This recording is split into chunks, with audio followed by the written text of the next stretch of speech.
السلام عليكم ورحمة الله وبركاته. الصعود للقمة. الصعود للقمة يا جماعة مش أمر سهل ولا أمر بسيط. وكل واحد فينا بيبقى عنده كارير أو الشغل بتاعه، وبيبقى شايف فيه ناس عالية قوي ومتفوقة قوي ومتميزة قوي وواصلة مثلا إنه مليونير أو وبيبقى نفسه يغمض عينه أو نفسه يغمض عينه ويفتحها يبص يلاقي نفسه بقى مليونير.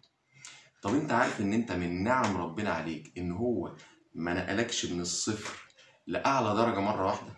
طب ليه؟ لأنك أنت لو اتنقلت من الصفر لأعلى درجة مرة واحدة ممكن يحصل لك هوس. إزاي يعني؟ تخيل أنت معكش حاجة خالص، أو أنت مثلا مستواك عادي وفجأة لقيت نفسك مليونير. إيه اللي هيحصل لك؟ هيحصل لك هوس، هتبدأ تصرف الفلوس يمين وشمال بدون حساب.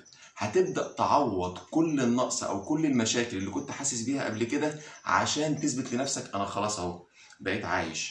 أنا عايز أعيش الأيام اللي راحت مني، أنا عايز أعوض كل اللي فاتني. لازم تطلع السلم تدريجيا، وطلوع السلم تدريجيا ده برضو من نعم ربنا عليك. لانك انت لما تطلع السلم تدريجيا هتبقى فهمت كل خطوة في الكارير اللي انت ماشي فيه ده عشان توصل فيه للقمة جات ازاي. فمحدش لما تبقى انت مثلا راجل صاحب عمل او راجل مليونير او راجل زي ما انت نفسك تبقى، يعني محدش يعرف يضحك عليك. تبقى انت فاهم الموظف كان بيفكر ازاي، ولما بقى عالي شوية في المنصب بيفكر ازاي، ولما بقى مدير بقى بيفكر ازاي، ولما بقى وكيل اعمال مثلا او نائب مدير الشركة او نائب رئيس مجلس الادارة بقى بيفكر ازاي. فيبقى نفسيات الناس دي كلها وافكارها كلها مترتبة في دماغك، فتعرف تتعامل مع كل الشخصيات دي.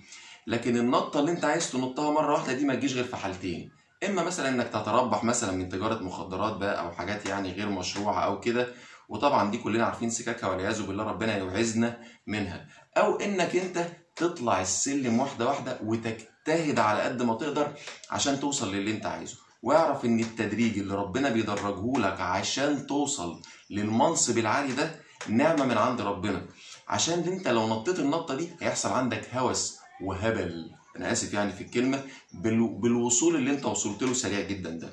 فمش هتبقى عارف تسيطر، مش هتبقى عارف تتحكم. عارف انت عبد الغفور البرعي جابها من تحت خالص، بدأ واحدة واحدة، ولما وصل للقمة قدر يسيطر عليها. ليه؟ لأنه ملم بكل الأمور بتاعتها، عارف كل حاجة من أصغر حاجة لأكبر حاجة. وقع وقام وشاف ومر بأمور كتيرة جدا خلته يفهم كويس الكارير اللي هو فيه. يا جماعة الصعود للقمة بيجي تدريجي. الوصول للقمة سريع قوي ده بيفوت عليك حاجات كتيرة انت مش هتفهمها.